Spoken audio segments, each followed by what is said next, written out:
શું આપણે આપણા ભાઈને જમીન ગિફ્ટ આપી શકાય? અને જો આપી શકાય તો કાયદેસર પ્રક્રિયા શું છે? અને એમાં ટેક્સ લાગશે કે નહીં અને કયા દસ્તાવેજોની આમાં જરૂર પડે? વિડીયોને તમે છેલ્લે સુધી જોતા રહેજો તો બધી માહિતી તમે મેળવી શકશો.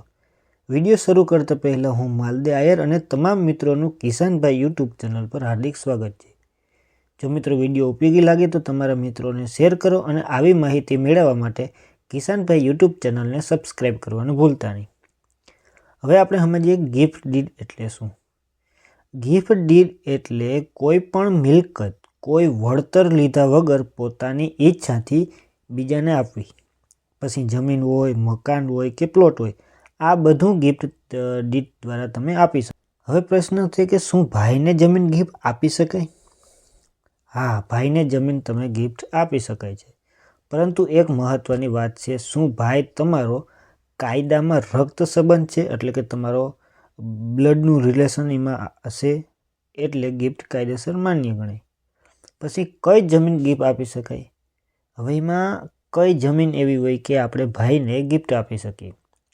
પેલું છે પોતાની સ્વ ખરીદેલી જમીન. પછી વારસામાં મળેલી જમીન, જો અન્ય વારસદારોનો હક ના હોય તો એ તમે તમારા ભાઈને જમીન ગિફ્ટ આપી શકો. પછી સંયુક્ત કુટુંબની જમીન બીજા હિસ્સેદારોની મંજૂરી વગર નહીં. જો સંયુક્ત જમીન હોય અને બીજા હિસ્સેદારોની મંજૂરી હોય કે તમે આપી શકો તો તમે તમારા ભાઈને જમીન ગિફ્ટ આપી શકો. હવે આની પ્રક્રિયા શું? ગિફ્ટ ડીડ કરાવવી એની પ્રક્રિયા શું? ભાઈને જમીન ગિફ્ટ આપવા માટે પહેલાં તો ગિફ્ટ ડીડ લખાવવી પડે, પછી સ્ટેમ્પ ડ્યુટી ભરવી પડે, સબ રજિસ્ટ્રેશન ઓફિસમાં રજિસ્ટ્રેશન કરવું પડે, 7/12 અને નામ ફેર કરાવવું પડે. રજિસ્ટ્રેશન વગર ગિફ્ટ ડીડ માન્ય ગણાય નહીં. પછી છે સ્ટેમ્પ ડ્યુટી અને ખર્ચ કેટલો આવે.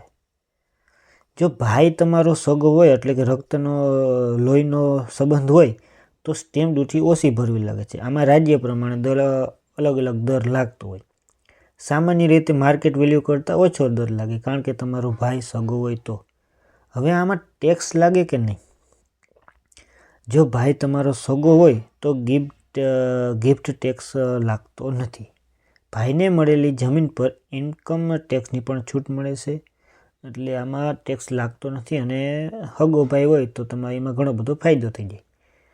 પછી છે ભાઈને અવરું હુજે અને ગિફ્ટ પાછી લઈ શકાય ખરી? ઘણી ફેર એવું બનતું હોય કે હરખમાં આવીને ભાઈને ગિફ્ટ આપી હોય, પછી કોઈ અવરા પ્રશ્ન થતો હોય ને તો એવા પ્રશ્ન થાય કે હું પાછી ગિફ્ટ આપી શકાય, લઈ શકાય ખરી? જો એકવાર તમારું રજિસ્ટ્રેશન થઈ ગયા પછી સામાન્ય રીતે ગિફ્ટ પાછી લઈ શકાતી નથી. જો ગિફ્ટ ડીડમાં ખાસ શરત લખેલી હોય અથવા ફ્રોડ સાબિત થાય ત્યારે જ કાયદેસર કાર્યવાહી શક્ય બને છે.